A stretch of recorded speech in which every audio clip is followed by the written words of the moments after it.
Donald John Trump, do solemnly swear that I will faithfully execute that I will faithfully execute the office of President of the United States. the office of President of the United States.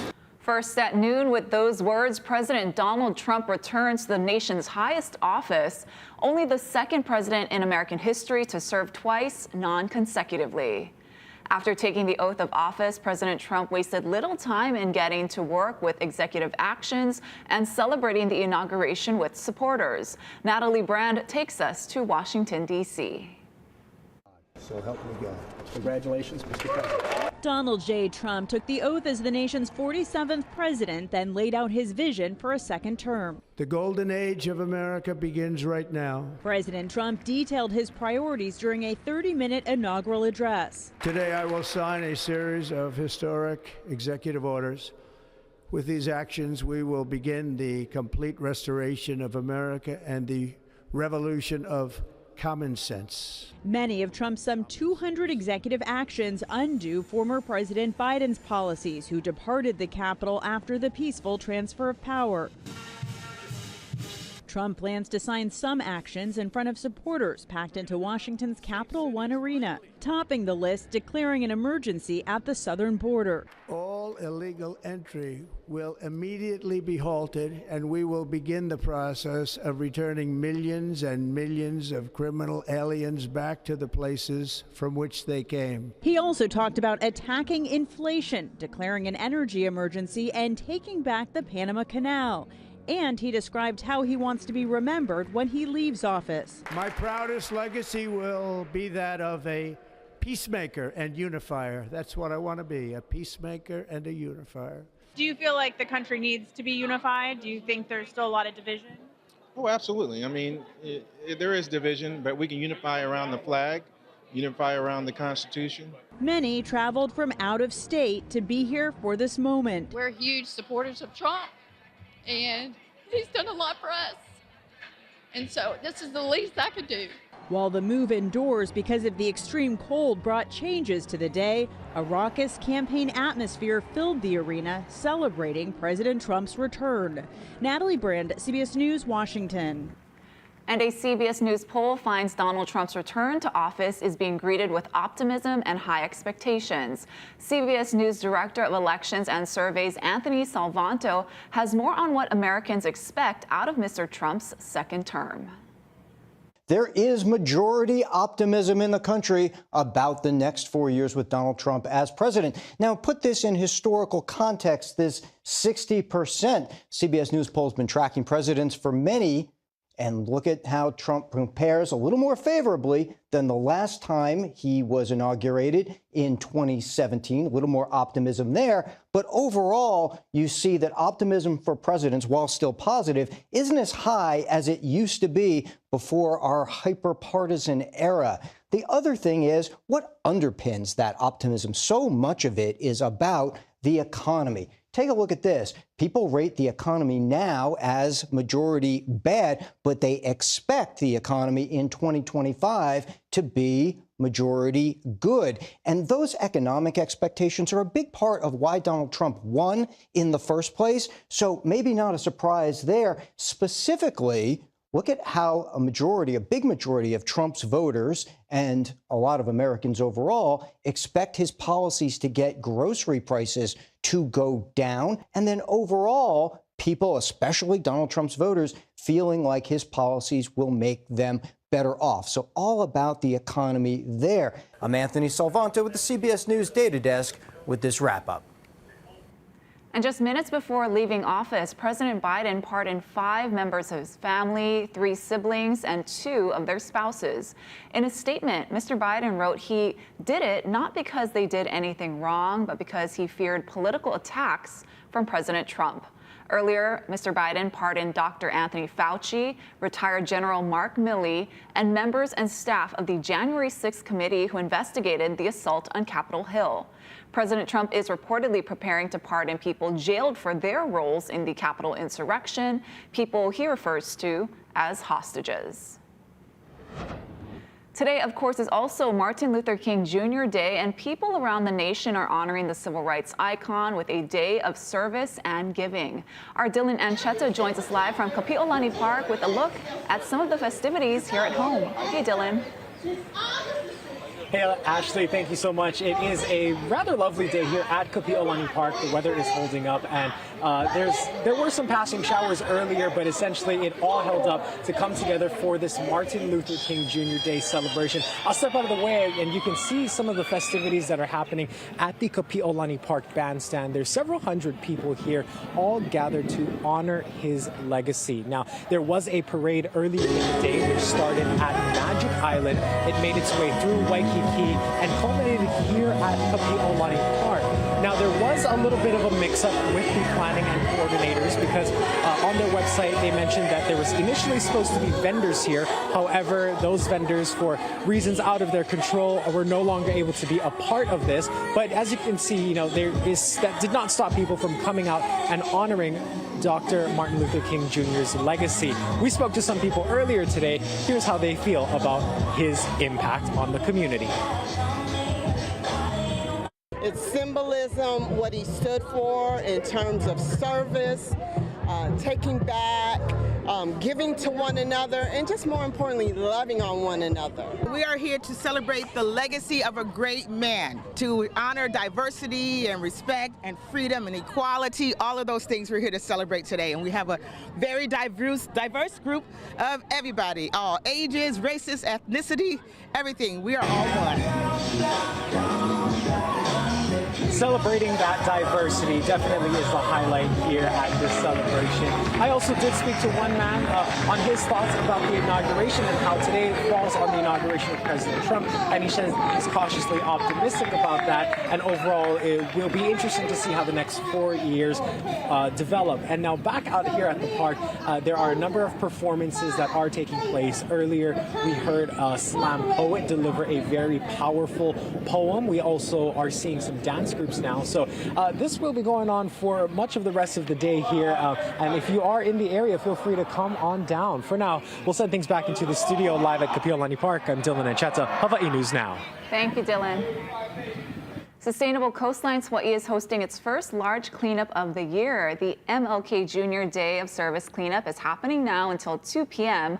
Volunteers can park at Kahuku High School and then meet at SCH Solutions Center located at the Kahuku Sugar Mill. Post-cleanup, there will be a pauhana taking place with live music, a raffle, games, and food vendors. Meanwhile, the City and County of Honolulu offices are closed today in observance of the holiday. Emergency medical services, fire, lifeguard, medical examiner, and police services will be available. The bus will operate on a city holiday schedule. All satellite city halls and driver licensing centers are closed.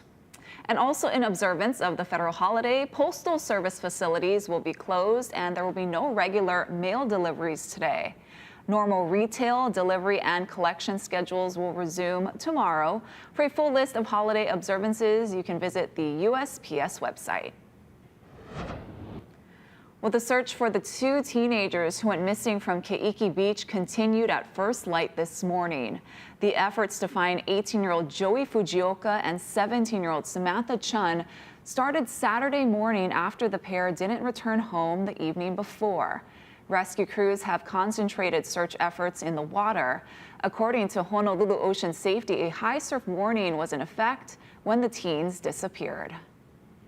We're talking about 40-foot faces. Whenever you're looking in any type of surf, high surf, large surf, we have conditions out there that are creating waters to be murky and clear. So we want to be looking from above and from as close in the water as we can. I just can't imagine. I can't imagine the horror and the devastation.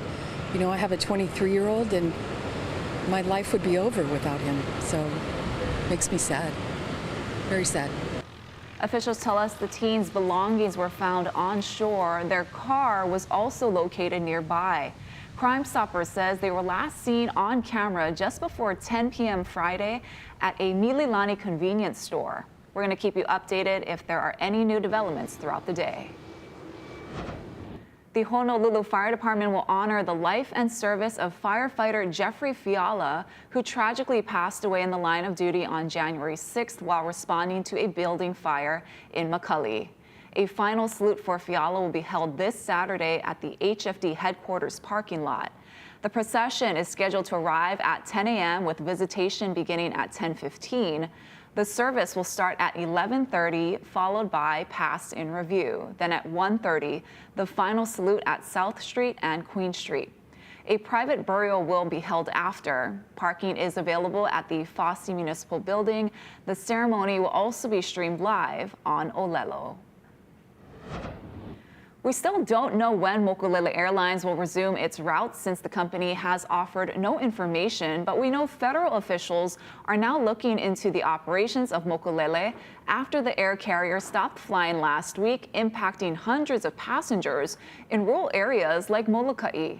Congresswoman Jill Tokuda says she's talking with the FAA about creating a plan where other carriers are available whenever Mokulele shuts down operations. When you give an essential air service contract, like Mokulele was just awarded to Lanai, what happens when they fail? They fail to fly, and they fail to deliver on those services that they have promised and they're getting subsidized for. And so I think when we talk about the frustration, I think that really will be part of that U.S. Department of Transportation conversation next week. Tokuda says that conversation will be about whether Mokulele should lose $5 million in annual federal subsidies because of the disruptions. On Sunday, Mokulele's website said certain flights were canceled and to contact customer service if this impacts you. A 24-hour roller coaster ride for TikTok. The popular app is now back up and running after going dark in the U.S. yesterday. Savannah Sellers has the latest. TikTok back online in the U.S. We're back! We're back! We're back! After going dark for less than 24 hours. It's been a long 12 hours. Oh my God. Over the last few days, uncertainty over the future of TikTok after the Biden administration said they wouldn't implement the ban, but TikTok claimed their service providers needed more assurances in writing. The White House calling going dark a stunt. Restoration came shortly after President-elect Trump posted on Truth Social, "I'm asking companies not to let TikTok stay dark," saying Americans deserve to see our exciting inauguration. Also writing he would issue an executive order giving TikTok more time before any penalty would be enforced. And as of today, TikTok is back. A 90-day period could be used to facilitate some type of sale, with Mr. Trump writing he'd like to see a joint venture with 50% American ownership. The law stipulated the app had to be sold away from its parent company ByteDance because its ties to China and the national security concerns that the Chinese government could take American data or manipulate content. The app has said that's not true. TikTok today welcoming users back with a message crediting President Trump and saying in a statement the Trump team provided the necessary clarity and assurance for service providers. Also writing they're working with Mr. Trump on a long-term solution. We are so back and the vibes are absolutely immaculate. Meanwhile, some users tonight celebrating the return of a social media giant.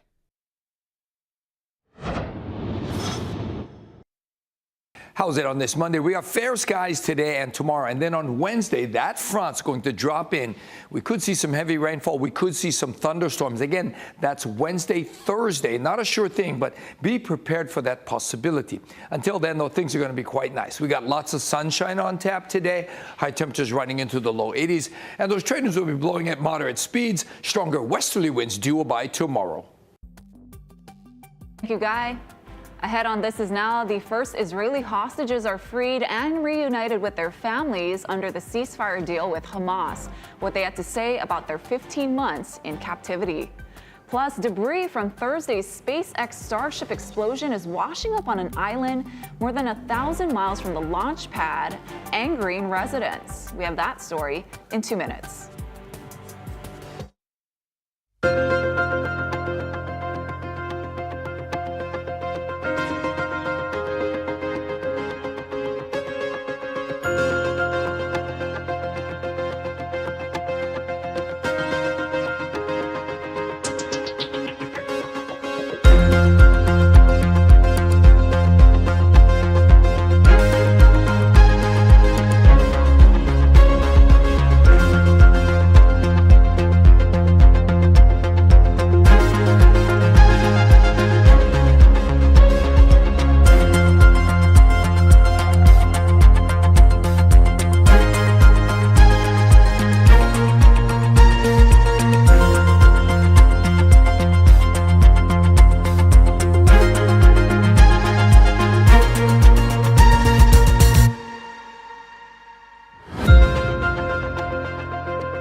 Governor Josh Green will deliver his third State of the State address. It will take place at 10 a.m. in the state capitol's House chamber to a joint session of the state legislature. We'll bring it to you live on all your HNN digital platforms. Well, joyful reunions in the Middle East after 3 Israeli hostages were released in a long-awaited ceasefire deal. Israel released 90 Palestinian prisoners as part of the deal, which took effect 470 days after the horrific October 7th attack on Israel by Hamas. Remy Inocencio has more from Tel Aviv. Held hostage in fear for 15 months by Hamas, now held tight in joy by their families. Romy Gonen, Doron Steinbrecher, and Emily Damari, missing 2 fingers, who must have feared they might never come home. A Red Cross convoy driving into Gaza was the first sign Hamas was keeping to the deal. But the handover was chaotic. Hamas fighters and crowds of Palestinians surrounded and climbed over their vehicles. Then a first glimpse of the women as they bolted between cars and to freedom. Just 40 miles north in Tel Aviv, families and friends danced and cried, as did hundreds of Israelis watching from Hostage Square. I'm so happy for the mothers that they got together again. What went through your mind? Oh my God, it's them. All the people around the world should have this joy of people coming back home alive. It is still the happiest thing that you can ever live through. And celebrations too. In the occupied West Bank for 90 Palestinian detainees, mostly women, released in exchange. They were treating us like animals, said 18-year-old Rose Quace. Abdelaziz Atone said, I left hell and now I'm in heaven. But in the wasteland of Gaza, any joy was tempered by grief for the tens of thousands killed as displaced Palestinians fanned out across the strip, back to shattered homes. I built this house piece by piece, said Joma Shadi. I don't see my home. I only see destruction. So much loss on both sides over the past 470 days. Day 1 of this fragile deal is over, but there is anxiety about whether it can hold and between sworn enemies. Hamas still holds more than 90 hostages, and that includes 7 Americans. Remy Inocencio, CBS News, Tel Aviv. More now on the fallout from Elon Musk's SpaceX Starship explosion that happened last week. Dangerous debris from the blast littered island beaches more than 1,000 miles away from the launch pad. Marissa Para has more. New video shows the moments the world's most powerful rocket exploded in the skies Thursday evening, met with awe, then fear below. Pieces of the SpaceX Starship on its 7th test flight rained down across the islands of Turks and Caicos, just east of Cuba. Rinaldo Rivera was playing and says was a close call. I heard the explosion. Something flew over my head, and it was a piece of the rocket. It feels like a little hot, like if it just came out of the oven. Now, remnants of man's biggest dreams for the stars are washing up on the sands. So I went on a morning walk in Turks and Caicos and found pieces of Starship 7. Island residents collecting debris by the bagful. It was just along the beach what I picked up. 8 pounds of stuff this morning. If you're telling me it's hazardous, don't touch it, what does that mean for the coral reefs that are in the ocean? And that stuff is sitting on it. Booster coming in. Elon Musk has captained SpaceX to take big wins, like this feat of engineering, at big risks that can come at a cost. Starship now grounded while the FAA oversees a new SpaceX-led investigation into Thursday's mishap, while Musk fights for approval to launch the rocket 25 times a year. If this was to happen again, how do you make sure that you don't pollute the Earth? This is our planet, and to me, that's just more important. Marissa Para, NBC News. Let's take a look at your 7-day forecast before we head to break. You can see midweek we are expecting some showers as a cold front approaches. Guy Hoggy's going to have your full forecast in 2 minutes.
How's it on this Monday? We got fair weather today and tomorrow, but that front's going to drop in by Wednesday. And on Wednesday, when that front moves through, we could see some isolated thunderstorms with some heavy rainfall. So again, that's going to be Wednesday and Thursday when we could see inclement weather. Not a guarantee, but be prepared for that possibility.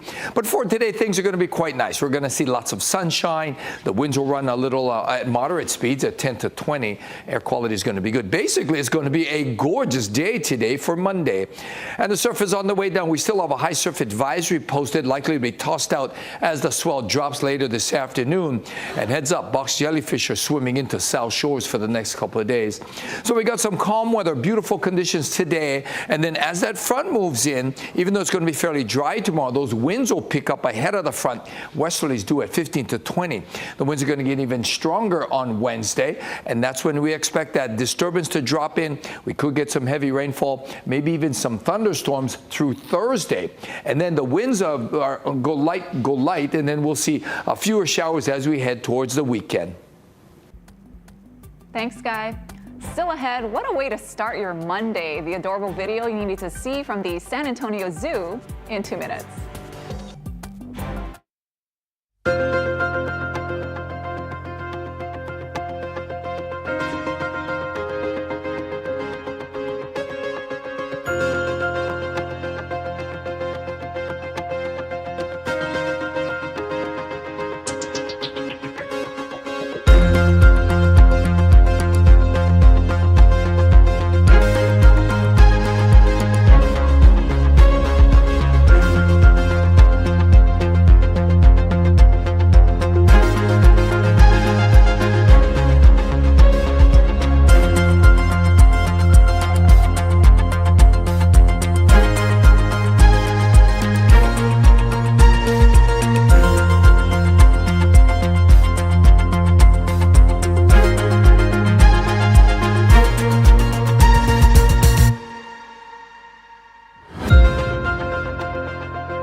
An amazing dog rescue in Vermont. A man saved a dog that was drowning in an icy river, and it was all caught on video. Chris McRitchie had pulled into a shop with his son when his son spotted the dog drowning in the nearby river. So Chris, of course, went into rescue mode. He got into the freezing river, and as he got closer to the dog, he said he could tell the dog didn't have much time left. He was able to successfully get the animal and carry it safely back to shore. And we're happy to report that the dog was reunited with her owner and is doing just fine. The owner says Chris will be their forever hero. Well, a sleeping capybara at the San Antonio Zoo had an adorable rude awakening recently. Check it out. The footage captured by the zoo shows the moment a bird stepped on baby Tupi's back, clearly waking the animal up. Now, Tupi was born on December 3rd and is the zoo's first capybara that's been born there since the year 2000. So cute. We're going to leave you with that on this Aloha Monday. Thank you for watching This Is Now. We're going to have more headlines first at 4 right here on KHNL. Aloha.